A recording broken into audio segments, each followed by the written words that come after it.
असम के सोनितपुर जिले के अंतर्गत ढेकियाजुली नगरपालिका के वार्ड संख्या 5 की गर्गराम रोड की प्रथम उपगली में वर्षा जल निकासी के लिए उचित नाले की व्यवस्था नहीं होने के कारण कृत्रिम जलभराव की गंभीर समस्या उत्पन्न हो गई है। सड़क पर जमा बारिश का पानी कई परिवारों के घरों में भी घुस गया, जिससे स्थानीय लोगों को भारी परेशानियों का सामना करना पड़ रहा है। स्थानीय निवासियों का आरोप है कि हल्की बारिश होते ही पूरा इलाका जलमग्न हो जाता है। इसके बावजूद इस समस्या के स्थायी समाधान के लिए नगर पालिका की ओर से अब तक कोई प्रभावी कदम नहीं उठाया। जलभराव के कारण लोगों का दैनिक आवागमन बाधित हो रहा है तथा सामान्य जनजीवन भी प्रभावित हो रहा है। इस घटना को लेकर आज प्रभावित लोगों ने ढेकियाजुली नगरपालिका की लापरवाही और जिम्मेदारीहीनता के खिलाफ तीव्र रोष व्यक्त करते हुए शीघ्र स्थायी समाधान की मांग की है। प्रशांत वैश्य की रिपोर्ट। माने এইটো বৰ দুৰ্ভাগ্যজনক।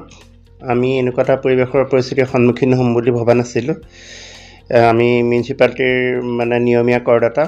আমি প্ৰতি বছৰে মিউনিচিপালিটিক আমি এই অভিযোগসমূহ দি আহিছোঁ। আজি 4-5 দিনৰ আগতে অভিযোগ দি আহিছোঁ। তেওঁলোকে কোনো ধৰণৰ ইয়াৰ ব্যৱস্থা গ্ৰহণ কৰা আজিকো প্ৰতি দেখা নগ'ল। আমাৰ নিকটৱৰ্তী আমাৰ ওচৰ ঘৰীয়া ভুৱন দাসৰ ঘৰত প্ৰতি বছৰে এনেকৈ ভিতৰত পানী সোমায়। আজিতো দেখিছেই। আৰু আজি মানে ৰাস্তাটোতো পানী উঠি গৈছে, মানে ৰাস্তাৰ কোনো নলাৰ ব্যৱস্থা নাই। আমি মিউনিচিপালিটিক বাৰম্বাৰ অভিযোগ দিয়াৰ স্বত্তেও মানে কোনো ধৰণৰ নলাৰ ব্যৱস্থা কৰা নাই বা ৰাজপথটো মানে নিৰ্মাণ কৰাৰ কোনো ব্যৱস্থা কৰা নাই। এই পথটো আমি কেইঘৰমান মানুহে মিলি পেলাই বনাইছিলোঁ, নলাও আছিলে, কিন্তু এটা নতুন নতুন বিল্ডিং বনাইছে। বনোৱাৰ ফলত মানে ৰাস্তাটো মানে নলাৰ ছিষ্টেমবিলাক পানী ওলাই যাইছে, ব্যৱস্থাটো একেবাৰে নোহোৱা হ'ল। আমি সেয়েহে আপোনালোকৰ চেনেলৰ জৰিয়তে মানে আমি আহ্বান জনাইছোঁ যাতে আৰু আমাক ইয়াৰ পৰা পৰিত্ৰাণ দিয়ে। আৰু যদি আজি আৰু বৰষুণ আহে তেতিয়াহ'লে বাকী আমাৰ ওচৰঘৰীয়া গোটেই কেইঘৰৰ ঘৰতে পানী সোমাব।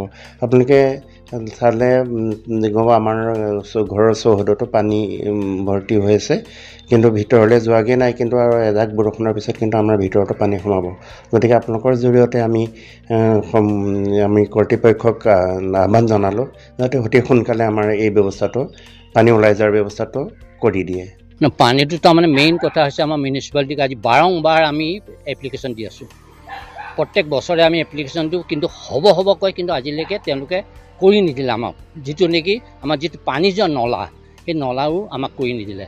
আৰু এতিয়া মানুহবোৰে কি কৈছে, তেওঁলোকে মিউনিচিপালিটি পাৰ্মিশ্যনহে দিছে, কিন্তু নলাৰ কোনপিনে যাব কি কৰিব তেওঁলোকে কোনো চিন্তাই লোৱা নাই।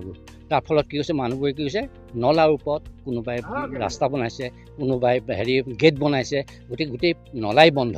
গতিকে পানী যোৱাৰ ব্যৱস্থা একেবাৰে নাই। গতিকে পানী যোৱাৰ ব্যৱস্থা নোহোৱালৈকে আমাৰ ঘৰৰ ভিতৰত আমাৰ পানী ভৰ্তি হৈ আছে। বছৰে বছৰে আমি টেক্স দি আছোঁ মিউনিচিপালিটি, কিন্তু কিয় গুৰুত্ব দিয়া নাই, আমাৰ এই ৰাস্তাটো কিয় ইমান গুৰুত্ব দিয়া নাই আমি বুজি পোৱা নাই। তাৰ বাবে অনুৰোধ কৰিছোঁ যে আমাৰ ইমিডিয়েটলি আমাৰ ৰাস্তাটো ক্লিয়াৰ কৰি দিয়ে, নলাটো অন্ততঃ আমাক ক্লিয়াৰ কৰি দিয়া যায়।